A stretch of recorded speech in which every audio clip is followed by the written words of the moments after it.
Scene 1, Boston, early December, 1773. Hear ye, hear ye. 12 o'clock and all is well. Hear ye, hear ye. All is well? Not today. Not here in Boston, Massachusetts. The East India ships are entering the harbor. I won't buy their tea. I won't spend my good money to save a British company. How can King George permit them to sell directly to us?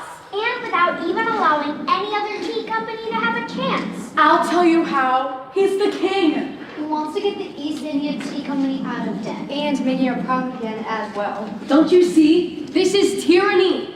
Today he tells us we must drink British tea. Tomorrow he'll tell us that we must eat British bread. But what can we possibly do about it? We've tried almost everything already. We can't stop drinking tea. I don't think that's exactly enough, considering the circumstances. Did you hear what happened in Charleston, South Carolina? Yes, the tea was unloaded and stored in cellars. In fact, it was never sold or steamed. You won't believe what the colonists in New York did. They wouldn't even allow the British to unload their cargo. The very same thing happened in Philadelphia. All the ships were forced to return to England. And all the tea was still aboard. But this is Boston.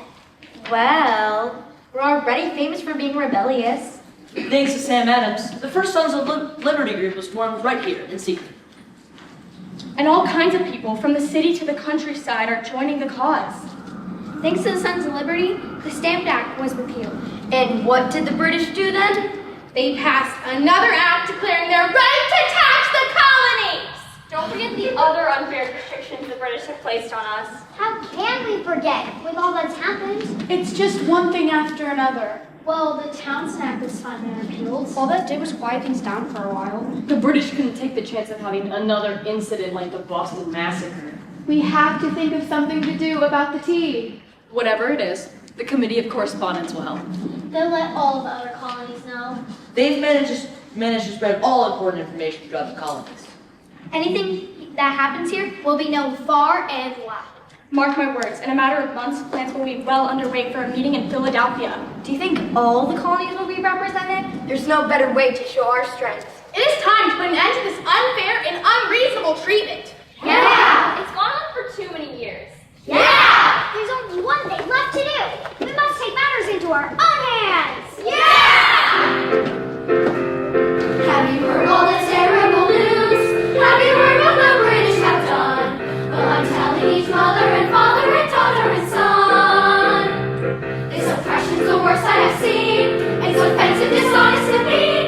And if you haven't heard, the word is unite to be one.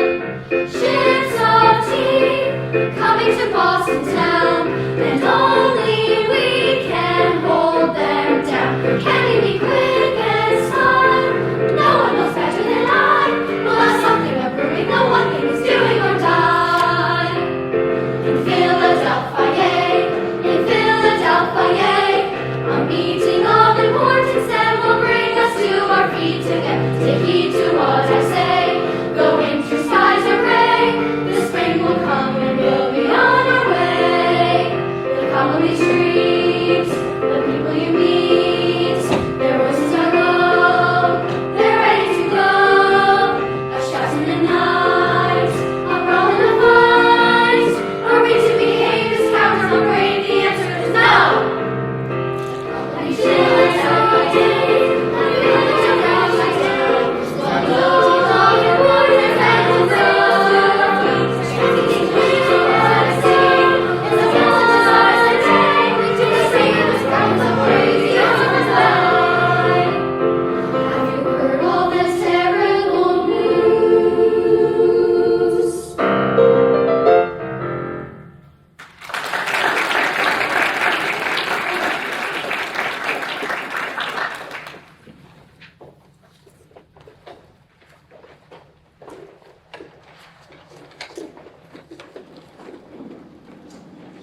Scene 2, Boston Harbor, later in December, 1773.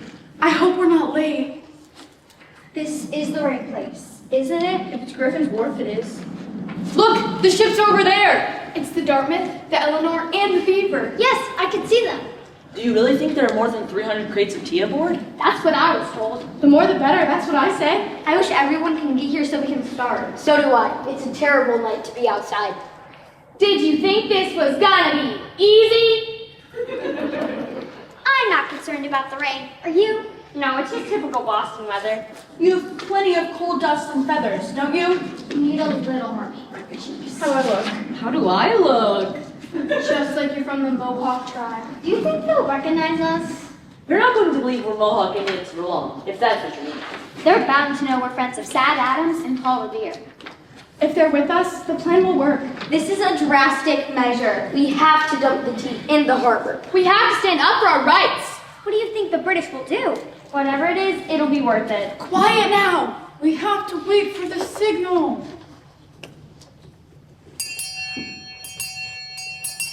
There it is, let's go! Oh, will you please pass it on? Oh, will you please pass it on? Oh, will you please pass it on? Oh, pass it on. Oh, will you please pass it on? Oh, will you pass it on? Will you pass it on? Pass it on. Oh, pass it on. Will you pass it on? Pass it on. Will you pass it on? Pass it on. Will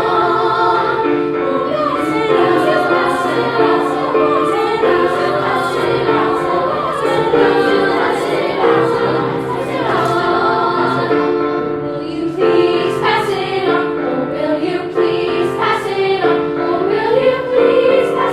on? Pass it on.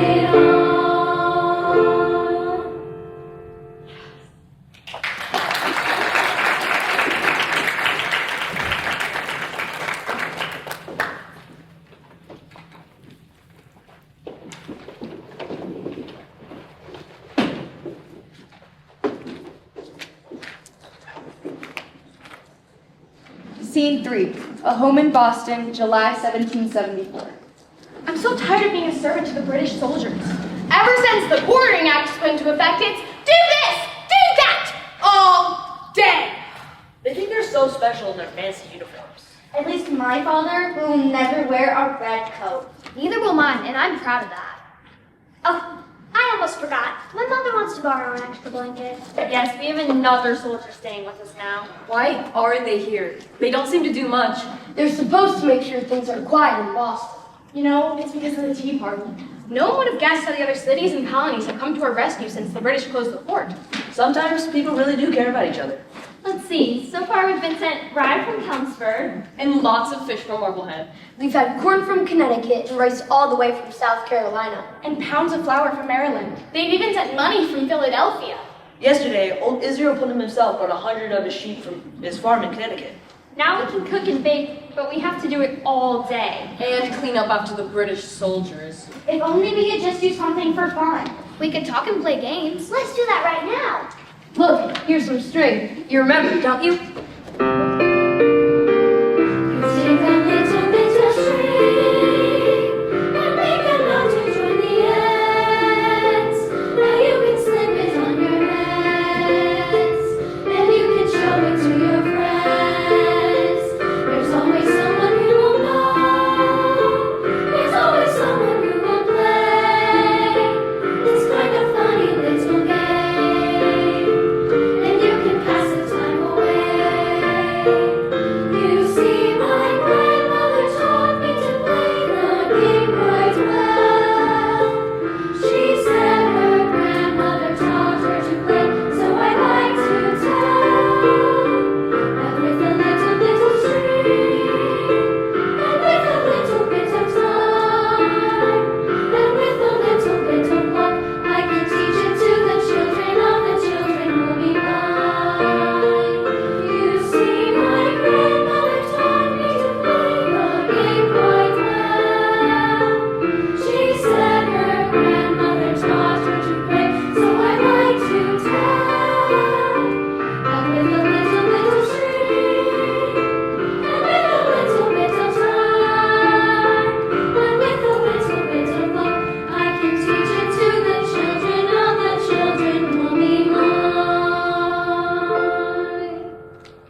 Scene 4. Philadelphia, September 1774.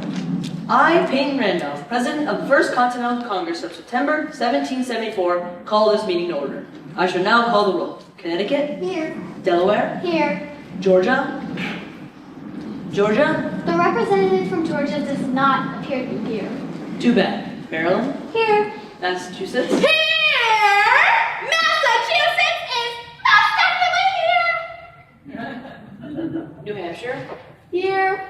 New Jersey? Here. New York? Here. North Carolina? Here. Pennsylvania? We too are here. Rhode Island? Here. South Carolina? Here. And Virginia. Last but not least, here. I recognize the representative from Massachusetts. It is my very strong suggestion that we draw up a list of demands and complaints and send them to King George and the people of England. And the very first demand shall be the reopening of the Port of Boston! I should like to remind the representative from Massachusetts that they have not yet paid for the tea they destroyed. And I hope they never will. But the people of Boston are terrible troublemakers. There are other, more reasonable ways to discuss the matters with the British. Then they will surely understand that we want to live peacefully within the law. I thought we were all here for the same purpose. We are, I'm sure. Oh, if only Ben Franklin were here, he would make you understand that your demands are nothing less than a declaration of war. If Ben Franklin were here, perhaps he would come to agree that war may be, unfortunately, our only hope of freeing ourselves. Do we want to be free? Or do we simply want certain rights and privileges? This is beginning to sound too much like an argument between the Whigs and the Tories.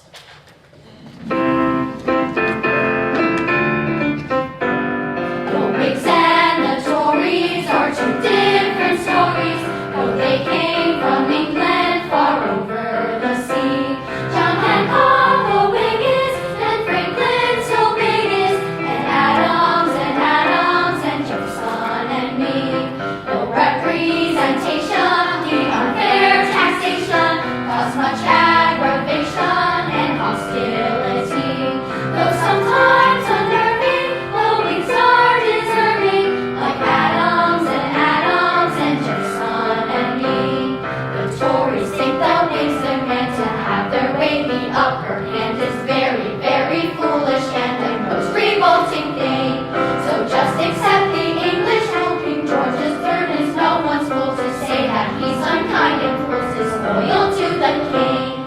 The Tories think that they know best. The colonies must be suppressed. The British soldier fancy dress will keep them all at bay. So just accept the English act. King George is king and that's a fact. The British soldiers are unpacked, and how long will they stay?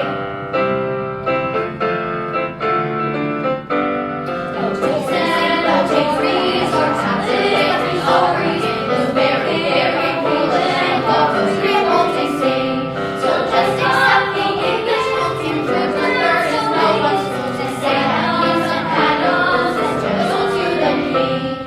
The representation, that's the colonies taxation, that's the British soldier pension, trust me, keeps them all at bay. So just accept the English act. King George is king and that's a fact. The British soldiers are arms, and how long will they stay?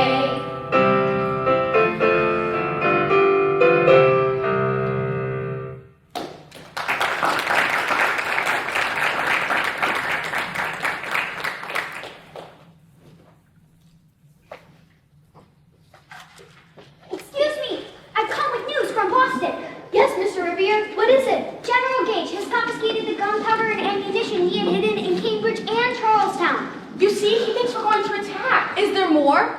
Yes, John Hancock has been chosen to be the local head of government, and a militia is being formed. There will be special groups ready for action at any minute. And now, I must leave Philadelphia as quickly as I came, for I am needed at home. We shall all meet again next spring. I hope by that time King George will understand what we want.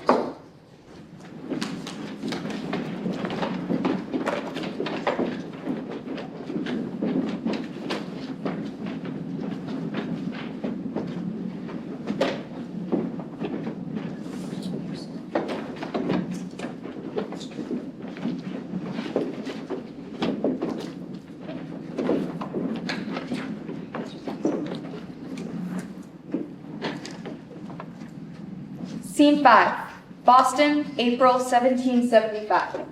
I was speaking with General Gage, and he told me something very important. Do you know what he said? No, I wasn't there. He's sending 700 soldiers to Concord. To get the ammunition the Patriots are storing there? That must be it. He's also after Sam Adams and John Hancock. I happen to know they're in Lexington. Right, it's been a well-kept secret. Those colonists are in for a big surprise.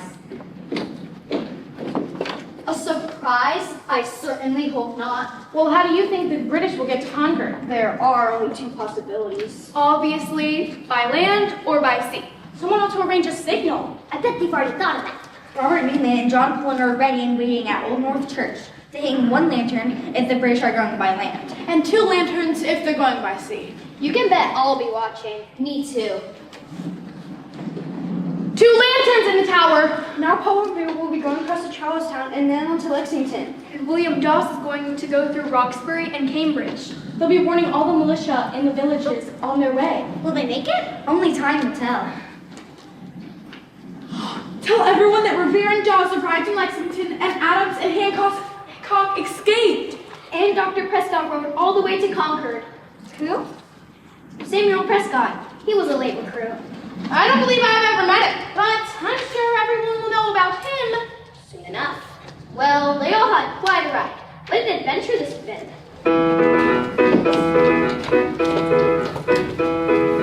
Clear and windy evening, the moon was full and wide. Young William Doss concluded he would cast all cares aside. His friends had told him, Billy, a message must be sent. He'll spread the alarm to farm after farm, and he knew long and that for it was wanted by land, to it by sea. William Doss, sing along with me. To it by sea, wanted by land, Minutemen will understand. All Revere went riding, he barely could be seen. He rode his steed and brake his steed to Concord on the green.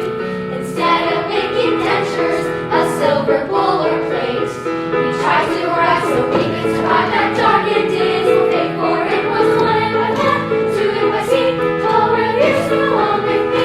To it by sea, wanted by land, Minutemen will understand.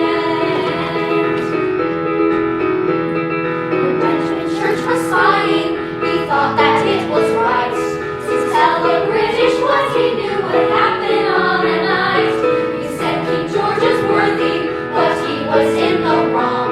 Next day when they thought it all was for naught, and then they heard the song, for it was wanted by land, to it by sea. Benjamin Church, sing along with me.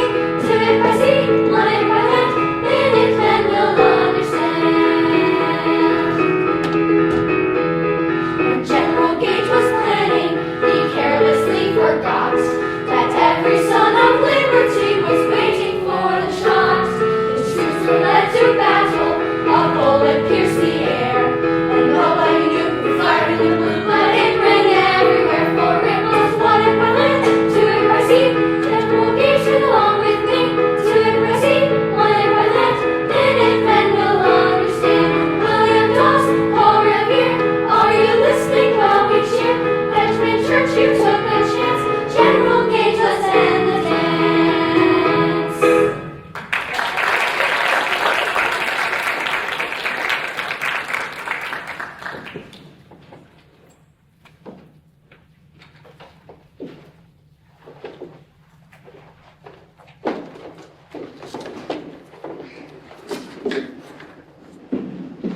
Scene 6. A home in Boston, later in April, 1775. The battles at Lexington and Concord were costly, my children. Too many lives are lost on both sides. But our soldiers prove that the colonists will fight for their rights. What will happen now? And who else is going to fight in the battles? I'm afraid I know the answer. All the brave will become soldiers and go. And that means you will be going, doesn't it? Yes, I will, today. But, and I'm going too. We'll be defending our country. Everyone who is able to fight is needed. But who will take care of us and the farm? You and your mother will have all the responsibilities now. Do you really think we can do that kind of hard work? Of course we can. I bet I can repair the well. And also rebuilding the south wall of the house. If only I could know that you'll be safe, I would have all the strength I need for the work I do at home. We'll certainly have a lot to do and much to think about.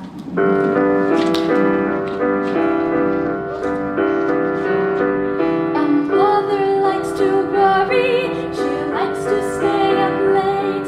She has to sort the socks to see if each one has a mate. She washes all the dishes, she sweeps the floor, and then each morning she begins it all again. Telling her everything that happens each day, knowing that she knows just what's best to say if ever I really need a person to care. She'll be there. Maybe someday when we're old, maybe mothers will be older. You can tell her, maybe you'll get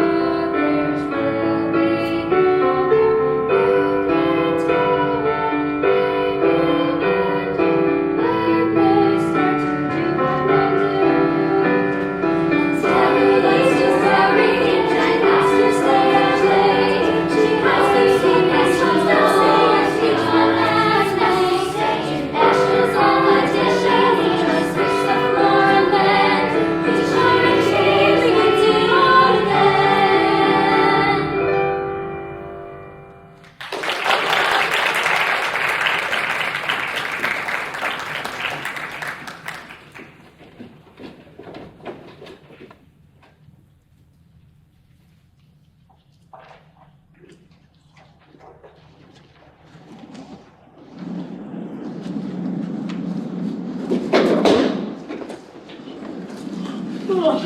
Scene 7, Benjamin Franklin's home, Philadelphia, May 1775.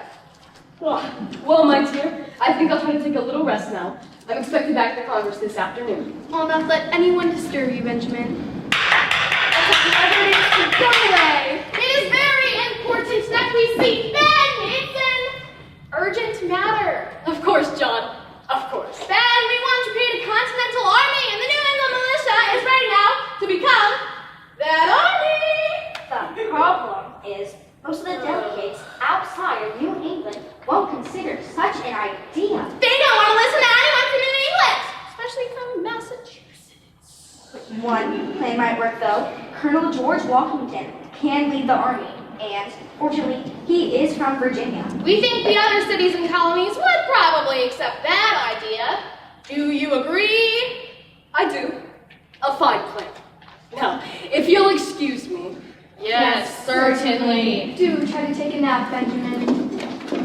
Ben, we want to let you know that Georgia is joining the Congress. The Second Continental Congress will have all 13 colonies present. We need one to know right away. I'm delighted to hear it. And now, Sorry, Ben, but there is something else. We wanted to know if you felt the same way. It seems many people are upset about this situation.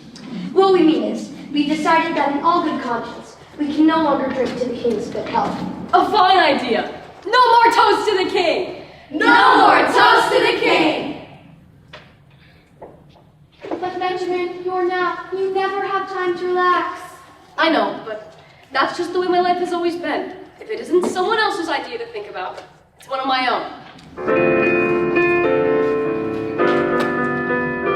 Whenever I begin to take a nap, my mind begins reacting like a trap. I am caught up in a muddle of ideas that befuddle, and I have to readjust my thinking cap. Oh, wouldn't it be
training field near Boston, later in May, 1775. The troops look very fit and able. Don't you think so? I certainly do agree. They seem to have a great deal of spirit and energy. That's what they need. We're planning a major battle, and I hope they have what it takes. Look at these young civilians heading our way now. It's taken hours of walking to get here, but I'm not even tired. I've been thinking about this day for a long time. Do you see all those soldiers in training? There's going to be a lot to learn. Come on, we better go over there and speak to those officers. We're here to enlist. We want to play a part in history. Well, where do you come from and what do you do? I'm a farmer from Newton. I'm a carpenter from Sudbury. I'm a shopkeeper from Boston. I'm a fisherman from Gloucester. Pardon me, but when do we get our uniforms? Uniforms, you're wearing the uniforms. There are a number of things you'll have to know before you become good soldiers. But first, you'll need to know how to use your weapons. I've seen too many young soldiers fall in battle because they didn't know how to use their muskets. And remember, don't ever lag behind. Now come along.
Scene 9.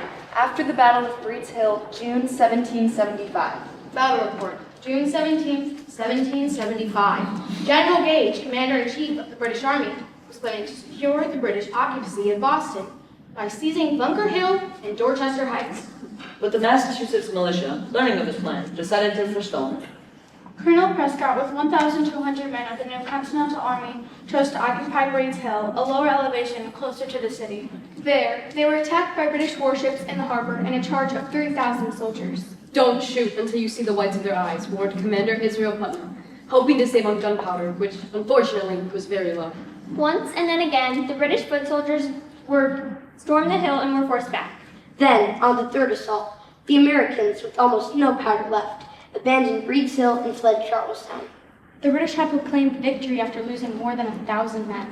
The American rebels have gained strength and determination during the battle, although it is sad to report 500 lives were lost.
Scene 10. Philadelphia, July 1776. Listen, they must be ready to make the document public.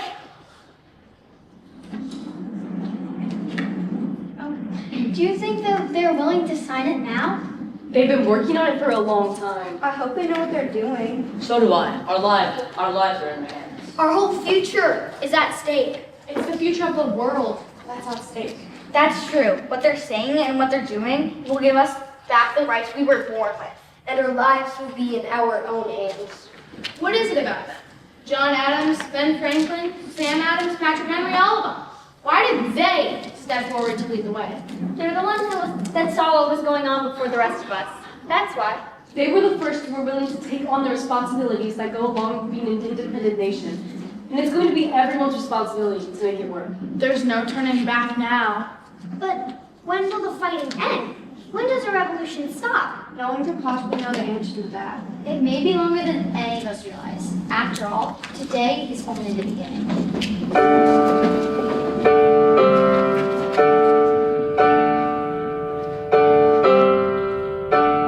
They've come to put their name on the line, agreement in the writing. A document is ready to sign, the road to freedom lighting. The years will come and quickly go, the times are often changing. And what we do and think that we know could have some rearranging, could have some rearranging. When you put your name on the line, the steady hand may quiver. A message with the perfect design is harder to deliver. A way of life beginning here, a nation we are founding. A day to honor year after year, with freedom bells resounding, with freedom bells resounding.